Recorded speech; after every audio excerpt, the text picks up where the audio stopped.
ఇక 200 rupees note మార్చాను కదండీ! అక్కడే అమ్మాయికొచ్చేసి 10 రూపీస్ ఇచ్చి నేను 190 రూపీస్ అయితే తీసుకున్నాను. అలా దారిలో నడుచుకుంటూ వెళ్తుంటే నాకు కొన్ని కావాల్సిన వస్తువులైతే ఒక 50 రూపీస్ వరకైతే తీసుకున్నాను. నేను ప్రతి ఒక్క లెక్క కూడా గుర్తుపెట్టుకునే తీసుకున్నానండి.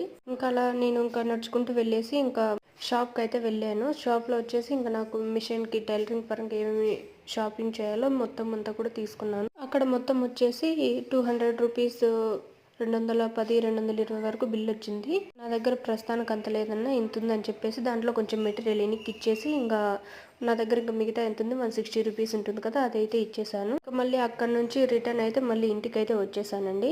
ఇంటికొచ్చేసిన తర్వాత మనం తెచ్చుకున్న అంతా కవర్ ఓపెన్ చేసి చూసుకుంటాం కదా! అలా చూసుకుంటున్నప్పుడు నాకు మళ్ళీ నా కవర్‌లో 200 రూపాయలైతే నోటు కనిపించింది. నాకైతే అసలు షాక్ అయిపోయానండి. నా దగ్గర ఉన్నదే 200 అదంతా మొత్తం ఖర్చయిపోయింది. నా దగ్గర ఒక్క రూపాయి కూడా లేదు. మీకు ఈ వీడియో అర్థం కావాలంటే